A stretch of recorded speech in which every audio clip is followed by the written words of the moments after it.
जैसा कि हमें पता है कि 16 अप्रैल को हमारा असिस्टेंट प्रोफेसर एग्ज़ाम का पेपर है और इसलिए मैंने सोचा कि आप लोगों को 1-2 जो प्रीवियस ईयर पेपर हैं उसको मैं करा दूँ। अब मैं यहाँ पे पेपर 1 जनरली मैं कराती नहीं हूँ किसी भी एग्ज़ाम के, लेकिन इकोनॉमिक्स के साथ-साथ पेपर 1 भी बहुत इम्पोर्टेंट है। तो असिस्टेंट प्रोफेसर एग्ज़ाम के 2 पेपर मैं कराऊँगी, 2021 के प्रीवियस ईयर पेपर और 2018 के प्रीवियस ईयर पेपर। आज हम 30 क्वेश्चन जो पेपर 1 में पूछे जाते हैं उसको मैं पूरा करवाऊँगी। आप लोग बहुत ध्यान से देखिएगा, उसके साथ जो भी उसके अदर ऑप्शंस हैं उसको भी मैं एक्सप्लेन करके बताऊँगी। तो चलिए स्टार्ट करते हैं वीडियो को बिना देरी किए हुए। हमारा फर्स्ट क्वेश्चन है, ये क्वेश्चन पेपर किसी स्टूडेंट का है, तो स्टूडेंट ने जो आंसर दिए हैं आप उस पे ध्यान मत दीजिएगा। जो आंसर मैं बताऊंगी उसकी एक्सप्लेनेशन जो दूंगी उस पे ध्यान दीजिएगा। विच of following is not a central tendency. तो सेंट्रल टेंडेंसी हमारी कितनी तरीके की होती है, तो जब भी हम स्टार्टिंग में स्टैटिस्टिक्स पढ़ते हैं तो सेंट्रल टेंडेंसी पढ़ते हैं। सेंट्रल टेंडेंसी में हम mean, mode, median, harmonic mean और ज्योमेट्रिक मीन ये सब पढ़ते हैं। इसमें रेंज हम नहीं पढ़ते हैं, तो range is not a central tendency. इसका एक्सप्लेनेशन भी है लेकिन उसको मैं अभी इस स्लाइड के बाद दिखाऊंगी। तो रेंज इज क्या है, ये रेंज हमारा डेप्रिसिएशन को हम जब मेजर करते हैं उसमें रेंज का यूज करते हैं, ना कि हम सेंट्रल टेंडेंसी के लिए यूज करते हैं। तो ऑप्शन नंबर डी हमारा करेक्ट हो जाएगा। Who send the first email. तो पहली बार ईमेल किसने भेजा था, टिम बर्नर ली ने या रेमंड सैमुअल टॉमलिंसन ने, स्कॉट फ्लैमन ने या चार्ल्स बेबेज ने। तो सबसे पहले जो पहला ईमेल भेजा था वो रेमंड सैमुअल टॉमलिंसन ने भेजा था। तो ऑप्शन नंबर बी हमारा करेक्ट हो जाएगा। Junk email is called which one of the following. तो जंक ईमेल हम किसे कहते हैं, स्पैम, स्पूफ, स्पूल या आउटबॉक्स। तो हम स्पैम को जंक ईमेल कहते हैं। इसका एक्सप्लेनेशन भी है यहाँ पे। तो आंसर नंबर डी हमारा करेक्ट हो जाएगा। डी क्या है एक्सप्लेनेशन, कि हमारा जो मेजर ऑफ सेंट्रल टेंडेंसी क्या था, मीन, मोड, मीडियन होता है, जो डिस्क्राइब करता है हमारी सेंट्रल वैल्यू को, जो भी हमारे डेटा सेट की सेंट्रल वैल्यू है। जबकि रेंज रिप्रेजेंट करता है हाईएस्ट वैल्यू और लोएस्ट वैल्यू के बीच के डिफरेंस को हमारे डेटा सेट के, और ये एक डिस्पर्जन का मेजर है, ना कि सेंट्रल टेंडेंसी का। रेमंड सैमुअल टॉमलिंसन, ये हम फर्स्ट ईमेल 1971 में इन्होंने सेंड किया था, और जब ये आरपानेट के साथ काम करते थे उसके साथ ये इनको जो क्रेडिट दिया जाता है वो एट द रेट का सिंबल के लिए भी क्रेडिट दिया जाता है, क्योंकि उन्होंने ईमेल एड्रेस में यूज किया था। और स्पैम क्या है, ये अनवांटेड, बहुत सारे ऐसे अनवांटेड मैसेज होते हैं जो आप जब आप अपना ईमेल खोलेंगे तो ईमेल में आपको एक कैटेगरी मिल जाएगी स्पैम की, उसमें बहुत सारे एड्स और वगैरह के आपको बहुत ही अनवांटेड ईमेल आपको दिखने को मिलेंगी। तो उसको हम क्या बोलते हैं, अनसॉलिसिटेटेड ईमेल भी बोलते हैं, स्पैम भी बोलते हैं। और जितने भी इस फूल रिफर्स जो स्पूल है ये रिफर्स करता है स्टोरेज सिस्टम को, और स्पूफ ये इसका मतलब होता है ईमेल फॉरगेसी, और आउटबॉक्स ये हमारे फोल्डर होते हैं जिसमें हम मैसेज को सेंड करते हैं। नेक्स्ट क्वेश्चन है हमारा, process of dividing disc into track and sector. तो जो हमारे सीडी डीवीडी होती है ना, उसमें बहुत सारे ऐसे ट्रैक, सेक्टर, इन सब में डिवाइड होता है हमारा डिस्क। तो ट्रैक और सेक्टर में जब हम उस प्रोसेस को क्या बोलते हैं, उस प्रोसेस को हम फॉर्मेटिंग बोलते हैं। Who among the following has invented the computer hard disk. तो कंप्यूटर हार्ड डिस्क जो इन्वेंट किया था उसका नाम है रेनॉल्ड बी जॉनसन। तो ऑप्शन नंबर ए हमारा करेक्ट है। और गूगल स्कॉलर क्या है, जब भी हम जितने भी लोग कुछ सर्च करना चाहते हैं रिसर्च से रिलेटेड, तो वो सबसे पहले गूगल स्कॉलर पे जाते हैं। गूगल स्कॉलर पे हम कैसे जाते हैं, हम गूगल पे ही जाते हैं सबसे पहले और टाइप करते हैं गूगल स्कॉलर, तो एक नया सा हमें ब्राउजर खुल के आता है। तो गूगल स्कॉलर बेसिकली एक सर्च इंजन है जहाँ पे हम चीज़ों को सर्च करते हैं, लेकिन हमारे पास ऑप्शन नहीं है तो इसको हम वेब ब्राउजर भी कह सकते हैं। तो बी हमारा ऑप्शन करेक्ट हो जाएगा इसमें। अब जो हमारा फॉर्मेटिंग जो ऑप्शन था इसका कि डिस्क इनटू ट्रैक, इसको हम फॉर्मेटिंग कहते हैं। ये फॉर्मेटिंग एक प्रोसेस है जहाँ पे हम स्टोरेज डिवाइस जैसे कि हार्ड डिस्क या एसएसडी होती है जिसको हम ऑपरेटिंग सिस्टम में यूज करते हैं, उसको ट्रैक या सेक्टर में बांटने का काम करता है, डिवाइड करता है और इस डेटा को स्टोर क्रिएट करता है। अब रेनॉल्ड बी जॉनसन क्या थे, ये हमारे फर्स्ट, इन्होंने सबसे पहले ये आईबीएम के साथ वर्क करते थे और इन्होंने ही ये इन्वेंट किया था कंप्यूटर हार्ड डिस्क को। और गूगल स्कॉलर क्या है, एक वेब ब्राउजिंग है और इसको सर्च इंजन भी कहते हैं, जो एकेडमिक रिसर्च के लिए सर्च की जाती है। नेक्स्ट ऑप्शन है हमारा, क्वेश्चन है, who among the following said environment is everything except me. तो environment is everything except me, जो जिन्होंने कहा है उसका नाम है आइंस्टीन। ये आइंस्टीन कैसे हैं, तो देखिए एक्सप्लेनेशन हम देख लेते हैं। तो आइंस्टीन ने एट्रीब्यूट किया था ये कोट को कि इन्वायरमेंट इज एवरीथिंग एक्सेप्ट मी, और ये जो आइडिया था इनका इंटरकनेक्टेडनेस था नेचर के साथ। अगर जो अदर ऑप्शन देखे जैसे एमसी मेहता, तो एमसी मेहता इन्वायरमेंटल लॉयर हैं इंडिया के, और वो इन्वायरमेंट प्रोटेक्शन के लिए भी इन्होंने काम किया है। महात्मा गांधी भी कन्वर्जन मतलब कंजर्वेशन की बात करते हैं इन्वायरमेंट की, लेकिन इन्होंने ये कोट नहीं दिया है। और वी.आर. कृष्णा भी एक हाई कोर्ट के जज हैं और उनका भी इन्वायरमेंटल लॉ का कंट्रीब्यूशन है। ठीक है, उसके बाद हमारा नेक्स्ट क्वेश्चन है कि चिपको मूवमेंट किसने इनिशिएट किया था। तो चिपको मूवमेंट इनिशिएट 1971 में किया गया था बाय सुंदरलाल बहुगुणा। लेकिन ये अरुंधति रॉय क्या है, तो अरुंधति रॉय एक राइटर हैं। अब यहाँ पे देख लेते हैं कि अरुंधति रॉय जो है वो एक राइटर है, एक्टिविस्ट हैं। मेधा पाटेकर ये नर्मदा बचाओ आंदोलन से ये लीड कर रही थी और एक सोशल एक्टिविस्ट है। और इला भट्ट ये एक सेवा फाउंडेशन इन्होंने बताया था। सेवा foundation self employed women association से रिलेट करता है। ठीक है, नेक्स्ट ऑप्शन है हमारा, which of following is not, तो ये हमारा सुंदरलाल बहुगुणा और वहां पे हमारा Einstein. Which one of following is not a characteristics of population. तो पॉपुलेशन की कैरेक्टरिस्टिक्स क्या नहीं है, सेक्स रेशियो, मोर्टेलिटी, ये नेटेलिटी या स्ट्रैटिफिकेशन। तो अगर हम जब भी पॉपुलेशन के कैरेक्टरिस्टिक्स को पढ़ते हैं तो उसमें हम सेक्स रेशियो देखते हैं, मोर्टेलिटी कितनी है, जन्म दर कितना है, लेकिन स्ट्रैटिफिकेशन हम नहीं देखते हैं। तो ये क्या है, स्ट्रैटिफिकेशन ये सोशोलॉजी में हम यूज करते हैं, ना कि हम पॉपुलेशन स्टडी में यूज करते हैं। बाकी हम चीजों को, नेटेलिटी क्या है जिसमें हम बर्थ रेट से रिलेटेड चीजों को यूज करते हैं, मोर्टेलिटी में डेथ रेट हम पढ़ते हैं। तो ये सारे हमारे पॉपुलेशन के कैरेक्टरिस्टिक्स है एक्सेप्ट स्ट्रैटिफिकेशन। तो हमारा स्ट्रैटिफिकेशन क्या हो जाएगा, करेक्ट ऑप्शन आंसर हो जाएगा। नेक्स्ट क्वेश्चन पे चलते हैं।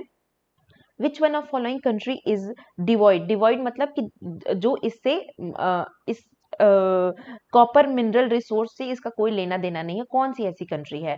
पेरू, जाम्बिया, पोलैंड या पुर्तगाल। तो इन चारों में से जो पुर्तगाल है इसका ये स्पेशली कॉपर मिनरल रिसोर्स से कोई कनेक्शन नहीं है। अब इसका एक्सप्लेनेशन देख लेते हैं। तो पेरू को देखेंगे अगर, तो ये वर्ल्ड की one of the world top copper producer है। पोलैंड जो है ये सिग्निफिकेंट कॉपर डिपॉजिट मेनली जो एक्सट्रैक्ट करता है KGHM और पोलकास, ये कॉपर के सिग्निफिकेंट डिपॉजिट्स को लेते हैं। अगर हम जाम्बिया की बात करें तो ये अफ्रीका का लार्जेस्ट कॉपर प्रोड्यूसर है, लेकिन जो पुर्तगाल है वो कॉपर माइनिंग में इसका कोई सिग्निफिकेंट रोल नहीं है, इसीलिए पुर्तगाल हमारा करेक्ट ऑप्शन हो जाएगा। नेक्स्ट है, mesospheric layer of atmosphere is extended from which height to which height from earth surface. तो अगर हम मीसोस्फेयर की बात करते हैं तो हमारे एटमॉस्फेयर में और भी लेयर्स होते हैं, उनके बारे में भी देख लेते हैं। तो बेसिकली जो 50 किलोमीटर से लेके 85 किलोमीटर तक जो रेंज जाती है वो हमारी मीसोस्फेयर की जाती है। तो ऑप्शन नंबर फर्स्ट हमारा करेक्ट हो जाएगा। बाकी की हम और भी रेंज देख लेते हैं जो हमारे ऑप्शन में था। तो 50 से लेके 85 तक ये रेंज है मीसोस्फेयर की। 80 से लेके 120 किलोमीटर तक ये थर्मोस्फेयर का रेंज है। 400 से 600 मीटर ये एक्सोस्फेयर की रेंज है। और 28 से 45 किलोमीटर ये स्ट्रेटोस्फेयर की रेंज है। इसके बारे में और भी हम पढ़ लेते हैं। तो हमारे एटमॉस्फेयर में कुल 5 लेयर होती है। ट्रोपोस्फेयर से स्टार्ट करते हैं, ट्रोपोस्फेयर, स्ट्रेटोस्फेयर, मीजोस्फेयर, थर्मोस्फेयर और एक्सोस्फेयर। अब यहाँ पे मैंने एक फिगर भी आपको लाया है। तो जो ट्रोपोस्फेयर है सबसे लो लेवल की है, जो 0 से लेके 12 किलोमीटर, जिसमें ये क्लाउड व्लाउड सब आ जाते हैं। तो ये ट्रोपोस्फेयर की रेंज है 0 से लेकर 12 किलोमीटर। और यहाँ पे वेदर फिनोमिना जैसे कि क्लाउड, रेन, स्टॉर्म, ये सब कुछ होते हैं। और टेम्परेचर डिक्रीज करता है जैसे जैसे हम ऊपर जाते हैं हमारे ट्रोपोस्फेयर में। स्ट्रेटोस्फेयर की जो हाइट है वो 12 से लेके 50 किलोमीटर तक जाती है। और ये कंटेन करता है, इसी लेयर में, स्ट्रेटोस्फेयर में ही ओजोन लेयर भी प्रेजेंट होता है, जो कि हमारे यूवी रे को, हाँ, यूवी रे को प्रोटेक्ट मतलब रोकता है हमारे अर्थ से आने के लिए। तो यूवी रे बहुत हार्मफुल होती है हमारे स्किन के लिए। तो स्ट्रेटोस्फेयर में ये पूछा जा सकता है कि यूवी रेज किस इस स्फेयर में आती है, हमारे एटमॉस्फेरिक लेयर के। तो स्ट्रेटोस्फेयर में आती है और इसकी रेंज 12 टू 50 किलोमीटर है। अब आते हैं मीजोस्फेयर पे। तो मीजोस्फेयर 50 से लेके 85 किलोमीटर तक की रेंज में होती है। और जहाँ पे क्लाउडेस्ट ये हमारा एटमॉस्फेयर का सबसे क्लाउडेस्ट लेयर है। और मीटरोइड्स जितने भी हैं इसी लेयर में आके बर्न हो जाती हैं।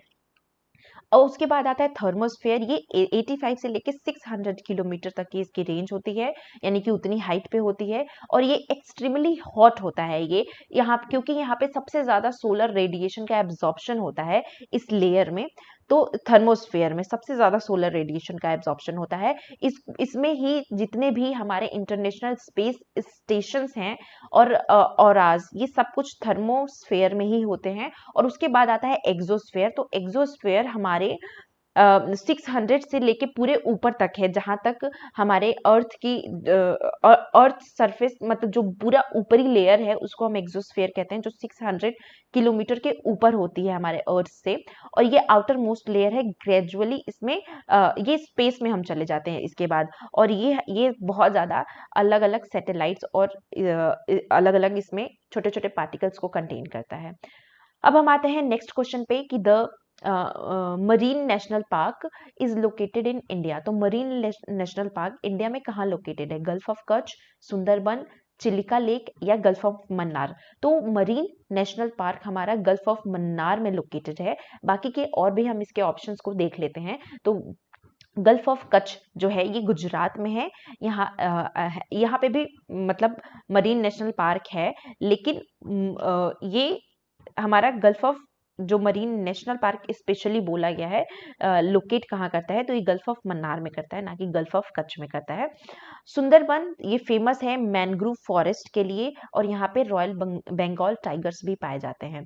लेकिन ये मरीन नेशनल पार्क यहाँ पे नहीं पाया जाता है, इसीलिए ये गलत है। चिल्का लेक के उड़ीसा में है, और ये एशिया का लार्जेस्ट कोस्टल लगून और major bird sanctuary Chilika lake में भी देखा जाता है। लेकिन ये गलत है, क्योंकि यहाँ पे मरीन नेशनल पार्क नहीं है। Gulf of Mannar correct option है, जो कि गल्फ ऑफ जो पार्क है, मरीन नेशनल पार्क, ये गल्फ ऑफ मन्नार में ही लोकेटेड है। और गल्फ ऑफ मन्नार कहाँ पे है? तमिलनाडु में।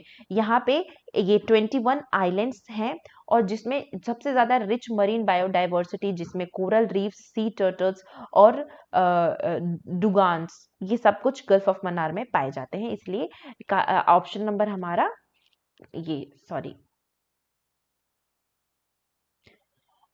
ये गल्फ ऑफ मन्नार यानी मन्नार की खाड़ी करेक्ट हो जाएगा। नेक्स्ट है हमारा the famous cave of Sittanavasal are located in which of the following state. तो ये हमारे तमिलनाडु में लोकेट करता है। अब इसमें ये कर्नाटका, उड़ीसा और मध्य प्रदेश करेक्ट ऑप्शन नहीं है। अब ये केव का क्या ऑप्शन, क्या कैसा केव है? तो कर्नाटक जो फेमस है वो बदामी, एहिहोल एंड पत्ता पत्ताकल केव यहाँ पे है, ना कि सीतानदवसल केव है। मध्य प्रदेश में जो फेमस है वो भीमबेटका रॉक और शेल्टर ऑफ द उदयगिरी केव है। उड़ीसा में ये उदयगिरी और खानगारी केव है। लेकिन तमिलनाडु में ये जो हमारा ऑप्शन था ये सीतावंसल केव है, जो कि तमिलनाडु में लोकेटेड है। और ये एक famous rock cutting Jain temple है, जिसमें हमारे जो इसमें इसमें पेंटिंग और 7th सेंचुरी की पेंटिंग भी यहाँ पे उपलब्ध है। तो हमारा ऑप्शन नंबर ये तमिलनाडु करेक्ट हो जाएगा। Fourth, who of the following was the ruler of Kanchipuram during the time of Emperor Samudragupta?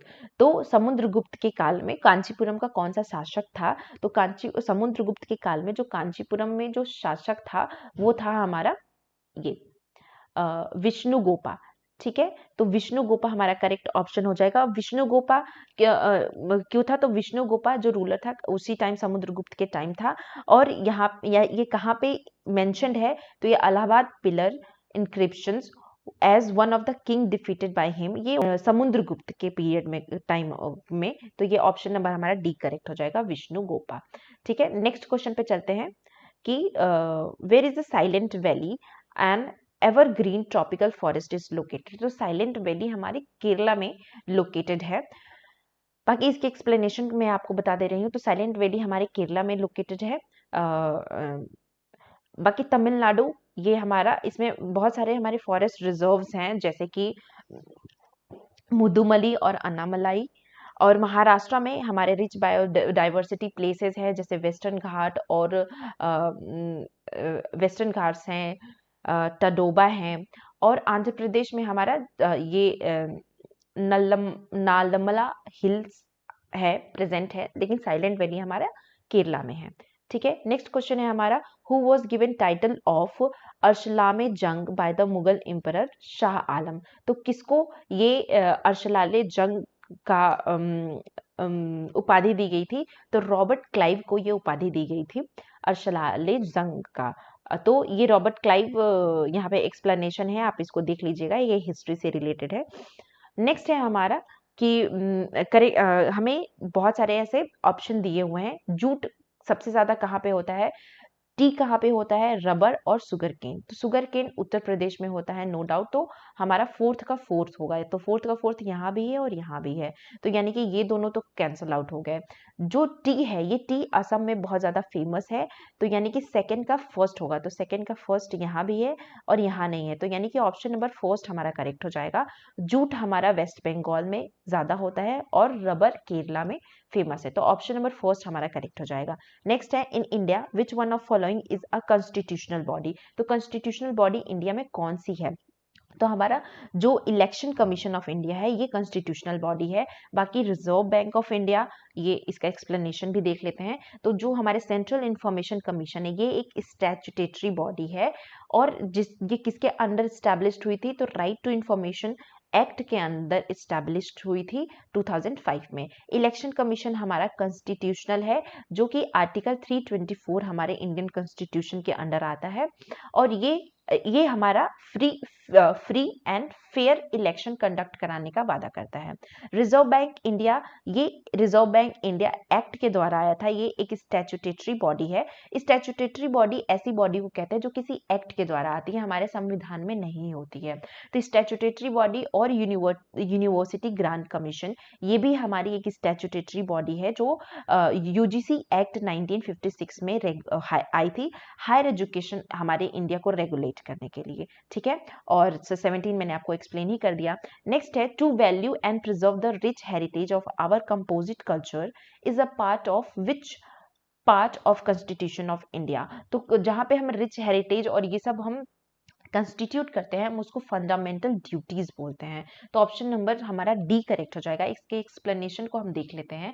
तो प्रीएम्बल और कॉन्स्टिट्यूशंस ये इंट्रोड्यूस करते हैं, ये हमें बताते हैं, ये गाइडलाइंस प्रोवाइड करते हैं इंडियन कॉन्स्टिट्यूशन के, जैसे justice, liberty, equity and fraternity. लेकिन ये हमें हमारे कल्चरल हेरिटेज को प्रिजर्व करने के लिए नहीं बताते हैं। Preamble of constitution, fundamental right, ये आर्टिकल 12 से लेकर 35 तक की होती है, जो सिटीजन्स के राइट्स को बताती है, जैसे right to freedom, equality, right to protection, ये सब बताती है, ना कि कल्चरल हेरिटेज के बारे में बताती है। और डीपीएसपी, ये आर्टिकल 36 से लेकर 51 तक की होती है, और ये हमें गाइड करती है पॉलिसी मेकिंग के लिए, सोशल और इकोनॉमिक जस्टिस के लिए। तो डीपीएसपी और फंडामेंटल ड्यूटीज, ये आर्टिकल 51A और बाद में ऐड किया था 42 अमेंडमेंट में 51A ऐड किया गया था फंडामेंटल ड्यूटी। फिर आर्टिकल 51AF, ये भी स्पेसिफिक स्टेट ड्यूटी के लिए बोला गया था, और यही 51AF में ही preservation of rich heritage of our composite culture के बारे में दिया गया है। तो ऑप्शन नंबर डी हमारा करेक्ट हो जाएगा। ठीक है, नेक्स्ट है हमारा क्वेश्चन कि in which case did a Supreme Court observe that harmony and balance between fundamental rights and directive principle is a essential feature of basic structure of constitution। तो supreme court फिर Kesavananda Bharati versus state of Kerala. फिर इसमें अलग अलग options आपको दिए हैं। तो जो ऑप्शन है Kesavananda Bharati versus state of Kerala, ये 1973 में ये केस आया था। और इसमें ये माना गया कि जो फंडामेंटल और डायरेक्टिव प्रिंसिपल्स हैं, इसमें कोर्ट ने ये माना कि ये की फीचर है हमारे कॉन्स्टिट्यूशन के, ये दोनों। और 1973 में ही ये देखा गया। तो ये बेसिक स्ट्रक्चर है हमारे कॉन्स्टिट्यूशन के। तो ऑप्शन नंबर बी हमारा करेक्ट हो जाएगा। नेक्स्ट है which type of unemployment is most common in agriculture. तो अगर हम एग्रीकल्चर की बात करते हैं तो एग्रीकल्चर में डिसगाइज्ड अनएम्प्लॉयमेंट सबसे ज्यादा पाया जाता है। अब ये होते क्या है, तो मैं जल्दी जल्दी आपको इसके बारे में भी बता देती हूँ। तो ओपन अनएम्प्लॉयमेंट, ये वैसे बेसिकली तो ये किसी तरह के अनएम्प्लॉयमेंट का टाइप नहीं है ओपन अनएम्प्लॉयमेंट, लेकिन इसमें दे दिया है। वैसे ये इसका ऑप्शन नहीं है। ऑप्शन नंबर सी हमारा करेक्ट है। स्ट्रक्चरल अनएम्प्लॉयमेंट ऐसे अनएम्प्लॉयमेंट को कहते हैं जब हमारे स्ट्रक्चर में कोई प्रॉब्लम होती है, जैसे कि हमारा स्किल किसी जॉब से मैच नहीं कर रहा है, जिसकी वजह से हम वो जॉब नहीं ले पा रहे हैं, तो हम उसको स्ट्रक्चरल अनएम्प्लॉयमेंट कहते हैं। साइक्लिकल अनएम्प्लॉयमेंट, ये एक साइकिल की तरह ही होता है, कुछ दिन हमें एम्प्लॉयमेंट मिलती है, कुछ दिन नहीं मिलती है। तो ये साइक्लिकल अनएम्प्लॉयमेंट का पार्ट था।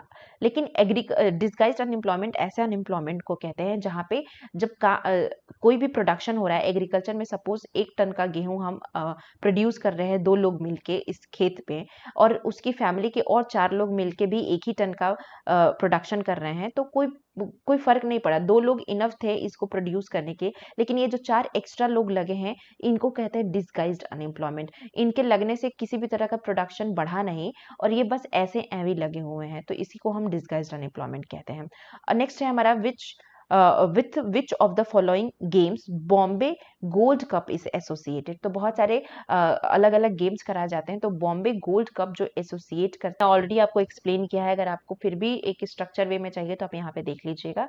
टेबल टेनिस जो है, ये टेबल टेनिस ये बॉम्बे गोल्ड कप से रिलेट नहीं करता है। टेबल टेनिस के जो टूर्नामेंट्स होते हैं उनको कहते हैं world table tennis championship, Commonwealth table tennis championship. Weight lifting के जो टूर्नामेंट्स होते हैं उसको हम एशियन वेट लिफ्टिंग चैंपियनशिप कहते हैं, वर्ल्ड वेट लिफ्टिंग चैंपियनशिप बोलते हैं। हॉकी में जितने भी अलग अलग एनुअली जो टूर्नामेंट्स होते हैं उसको इंडियन हॉकी, मतलब ये ही बॉम्बे गोल्ड कप से एसोसिएटेड है। ये बहुत प्रेस्टिजियस हॉकी टूर्नामेंट है, इसके साथ साथ इंडियन हॉकी लीजेंड्स भी है। और फुटबॉल के लिए जो टूर्नामेंट्स होते हैं वो डोनाल्ड कप, संतोष ट्रॉफी और एल लीग होते हैं। तो ये हमारा जो करेक्ट ऑप्शन था हॉकी था।